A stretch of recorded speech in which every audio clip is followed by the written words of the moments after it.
Hey, what's up? It's Alfonso on Ask the Fonz. So today I'm super excited to share with you a new series that I'm starting. It's called Behind the Edit. Basically, I'm going to be interviewing Hollywood editors, producers, post supervisors, post PAs, and other assistant editors to kind of give you a different perspective on everyone else's experiences. I think now is just the right time for Ask the Fonz to start branching out, to start listening and learning from other people and to, hopefully they'll complement the things I teach or maybe, they'll challenge the things I teach and maybe give you a different perspective on how the editing industry works. So my very first guests were my very first editors. They have edited such iconic and memorable films that, I'll let the introduction kind of play itself out because I did have a pretty extensive introduction in the interview, so I'll let that play out. But I'm just so excited to share with you my very first episode on Behind the Edit because you guys are going to learn so much from these two editors, and I just can't wait for you guys to watch it. So without further ado, let's get right into the interview. Hey everyone, I'm extremely excited to have two talented editors join me today. You might know their work with titles like Edward Scissorhands, Sister Act, The Mighty Ducks D3, So I Married an Ex-Murderer, and this little film that won the Academy Award for Best Film Editing and Best Picture, Rocky. It is my honor and my pleasure to introduce to you husband and wife editing team, Richard and Colleen Halsey, ACE. Thank you so much for joining me today as my very first guests on Ask the Fonz. It is only fitting that I had you on as my first guest because both of you were my first editors that I assisted. So welcome to my show, and I'm so happy that you can share your experiences and knowledge with us here today. So I guess I really want to kind of get started on, I just listed a bunch of films that everyone sort of watched when they were growing up and, is now considered all these like a lot of accolades, especially Rocky, Edward Scissorhands, Sister Act. Are there any sort of behind the scenes stories or funny, notable memories to share that you both are proud of during making those films? There are endless stories on every film. So it's just a question of where we start. How about, let's start with Edward Scissorhands. That was a great show to work on because we were in Tampa, Florida at a tennis golf resort, and the whole crew and all the actors all stayed at Saddlebrook, and it was wonderful. How many? 15 tennis courts and golf courts. So Richard was in heaven, he could play tennis. Oh yeah, you also are big tennis players as well. So you were able to cut a film and also play tennis at the same time. Yeah, and we shipped our equipment. Edward Scissorhands was cut on film, so we shipped 2 chems. More than 2 chems. 2. Oh. 2 chem juniors, 2 chems. Wow. We also had as assistant a husband and wife assistant editors. Yeah, Kathy Best and John Chibnall. Yeah, Kathy Best and John Chibnall. So it was really a family affair. We had a big trailer. It was just, it was a dream vacation. Yeah, and they had water, that it was natural water, the creeks, I guess you would call it a creek, and they had alligators in them. Oh, wow. Yeah. And they'd sometimes come up on the grass. Yeah. And Anthony Michael Hall would always buy steaks. And he was feeding them. What? Yeah. No way. Yeah. Oh, yeah. He was a character. Yeah. And then how was working with, I guess, Johnny Depp, right? Was he visiting the cutting room at all or any? I have a funny story about Johnny. Caitlin, how old was she? She just turned 4, my daughter. And she wanted to meet people, like who's in the movie or what. So I went to Johnny's makeup trailer to say hi, introduce Caitlin, and he was in his chair getting his makeup on. And it was, pretty elaborate. And he turns around in his chair and he had his scissor hands on. Oh my gosh. Caitlin freaked out. Freaked out. She couldn't get away from him fast enough. Probably when she watches the movie, all of that memory probably pops up immediately in her head. Who knows? Who knows? Oh man. Were there any specific scenes in that movie that you particularly were proud of, or any sort of, I guess, like behind the scenes of sort of tips and tricks that people would have never noticed and they watch it, or was it sort of? It wasn't a difficult film to edit because Tim had done the storyboards so specifically, and we would sit with him at dailies at night. Yeah. And he did shoot a lot of takes, didn't he? Yeah. But he was, we would go look at everything, and then he'd tell you what he liked, and then sometimes he didn't know what he liked. But the biggest editing choice that we made, with Tim, we were watching the dailies, and this dailies with Vincent Price. Mm-hmm. And Tim was a huge fan of Vincent Price, and the script was written. All the scenes with Vincent Price was all at the top, right? Were all together, one after the other. And we looked at the dailies, and Tim turned to me. He says, "Richard, I think it's too good to have all these scenes together with Vincent Price." I said, "I totally agree, and I know exactly how to space them throughout the movie." So that editorial was the biggest change. Yeah. And just, it was basically figuring out the transitions in and out of those scenes with Vincent Price.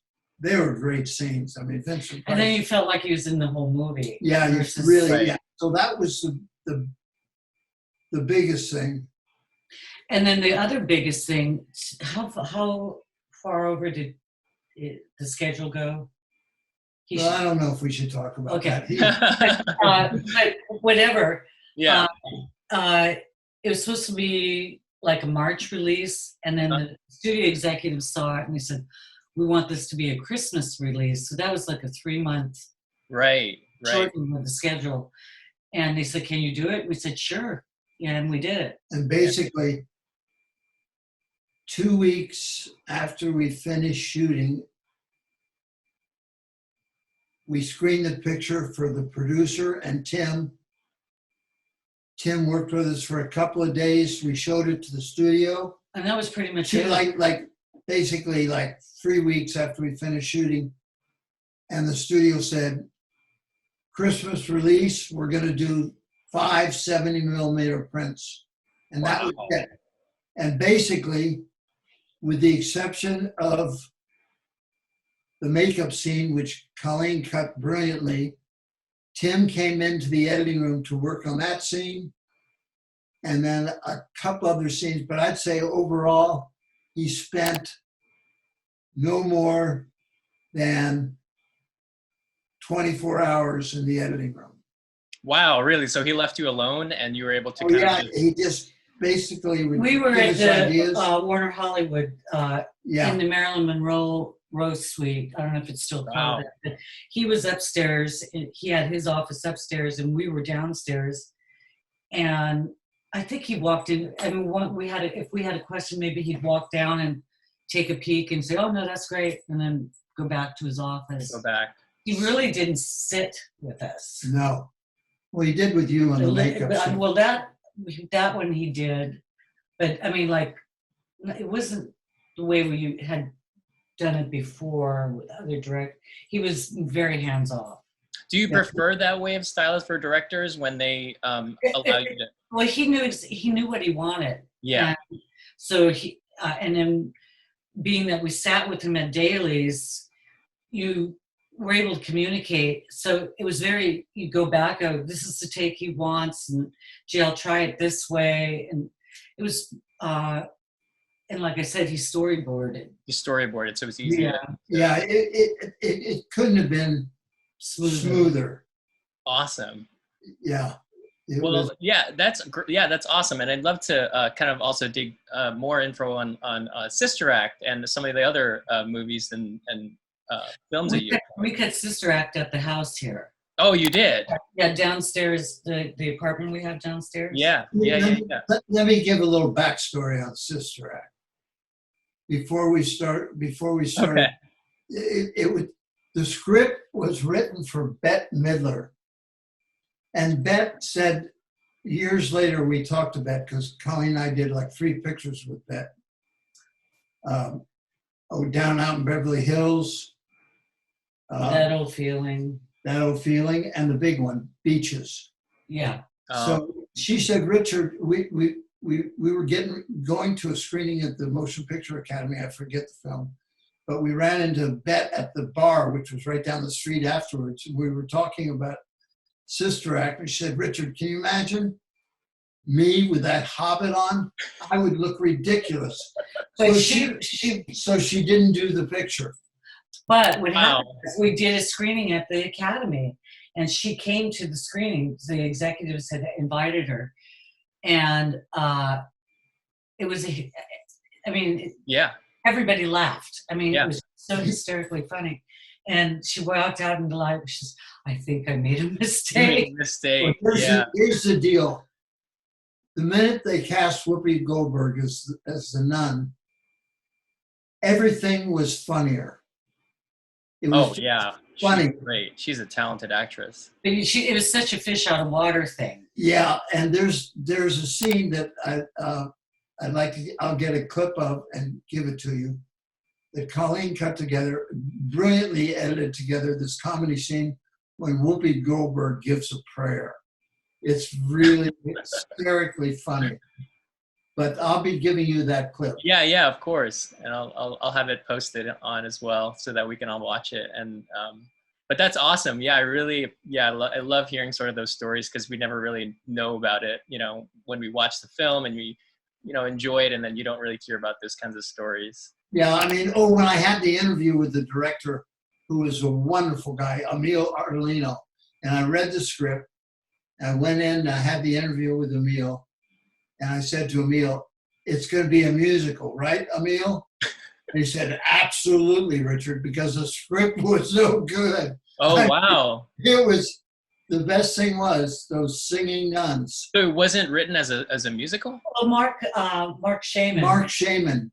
Well, I think originally it wasn't. It was a serious piece. Oh. It went through many rewrites. Yeah. But he had gotten an early script on it because we had done a lot of Disney films, and they always gave things to him. Oh, and then Mark Shaman came in and did all those gods. He took the song "My Guy" and switched it to "My God," which was hysterically funny. But and basically the big editing choice was we had all these singing nun scenes, and then there was a big montage with singing nuns. And I said to the director, Emil, we've got so many scenes with these singing nuns. I think we should montage this sequence and put like a new song. And we put a song and montaged it. We saw the nuns singing in the background, but it was driven, this montage was driven. I'm trying to think of that song I came up with. I can't think of the name of it right now. But that was the big editorial decision. And that we finished the cut 3 weeks after shooting. Wow. Emil was so anxious about the movie because he hadn't had a good relationship with Whoopi that we had the screening at Disney Studios, and they invited the head of marketing. I forget the guy's name, something John, something or other. Anyway, so we screened the picture, the first screening of the movie. Emil hadn't seen it. Oh, wow. That's cool. And it was like 88 or 89 minutes after the screening was over. The marketing guy turned around to Emil and myself and said, well, that's it. That's going to be a hit. Wow. That was it. And then it was a big hit. I'll tell you that it was such a big hit. For the monies it cost and the monies returned in that year, I think it was 1993, 90, around there. I had had Morgan, so it was like the movie was never number one at the box office, but it was number two for like 30 weeks. For the monies returned and the cost of the production, it was the most successful film of the year, and that included beating out Batman. Because of the Oh, cost. yeah, Because yeah. of the cost. So, That's pretty awesome.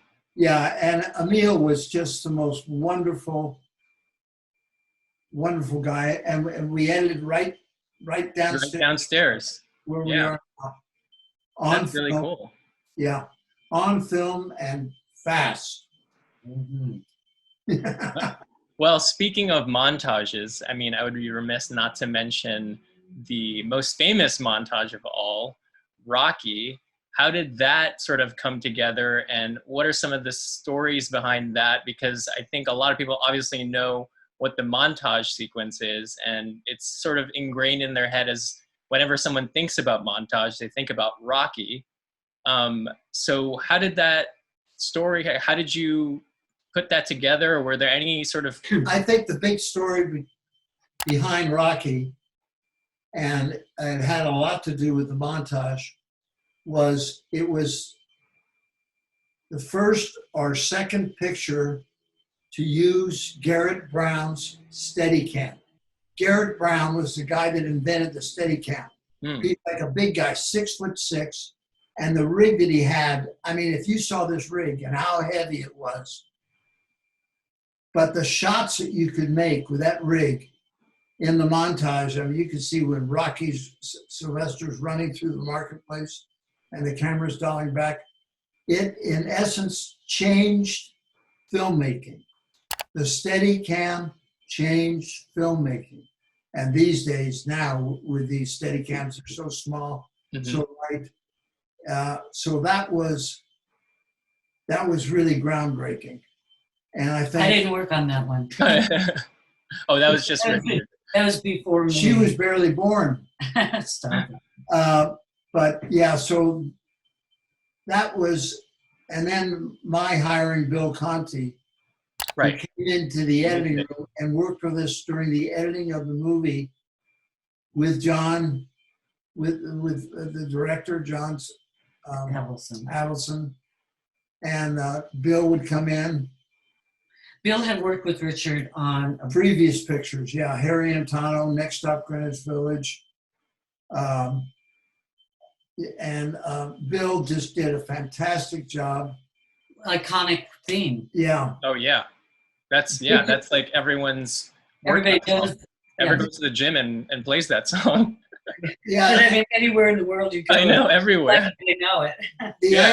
The irony is it was a low budget picture, under $1 million, and we didn't have a screening. And I said to the producers, Bob Shartoff and Erwin Winkler, I said, we should. What was the critic's name? Arthur Knight. Arthur Knight has a film class at USC, and he was a neighbor of Bob's in Malibu.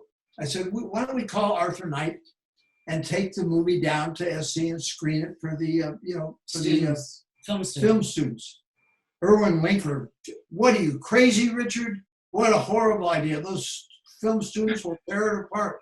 I said, Erwin, this is such a good picture. And also, the screenings are not just open to the film students, they're open to the whole university. Right. We hadn't finished editing the film, the end of the fight, the end of the movie, because I'll explain later. So we go and screen the picture at USC, and then we end the movie with Apollo Creed knocking Sylvester down to the floor, and we just cut the movie off. Oh, wow. The crowd went hysterical. They went crazy, screaming, Rocky, Rocky, Rocky. And we didn't have the end of the movie. Wow. So we went back, we finished editing the movie, and we had this cockamamie ending to the movie where Sylvester and Adrian walk off into the sunset down a turnstile, and we had this folklore song about Rocky. It was terrible. It was terrible. Ray Bradbury, the famous writer, Yeah. and Marcia Nasser, who was an executive at UA. Ray Bradbury's, we were walking out of the theater, he said, Richard, get rid of that ending where they walk down in that song, and you've got a hell of a picture. So we basically went back for 1 day's reshooting, picked up shots of Adrian backstage, Right. and then Paulie coming into the ring, and then them all coming together, and there's so much confusion, you don't know who won or lost the fight. Yeah. And then the magic kiss between Adrian and Sylvester, and in the background you hear the winner and still champion Apollo Creed, which you could barely hear it. Right. Right. But the point was, it didn't matter because He went the distance. he went the distance, and that Yep. was what the whole movie was about. Oh, that's amazing. I love that ending. It's like everyone forgets that like Rocky actually lost in the match. I know. I know. And you don't even, and you realize that like, oh, right, he lost, but he's still the winner in that because he battled, persisted and stayed in the fight. Exactly. That's exactly right. Alphonse. That's awesome. Oh, I love that story. So thank you so much for watching part 1 of part 5 of this Halsey interview on Behind the Edit. I hope their experiences sort of helped you get a better insight on the Hollywood editing industry and for you to hear what they've gone through and making these great films.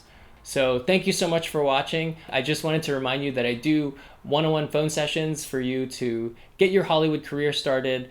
I'm really passionate about this, so I really want to help you guys out there who want to take this seriously. Go ahead at www.askthefonz.com and you can schedule an appointment under the Schedule Mentorship tab.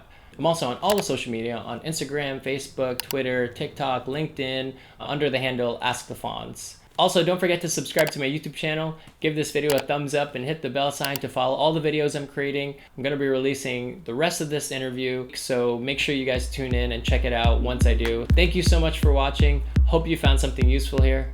Until next time.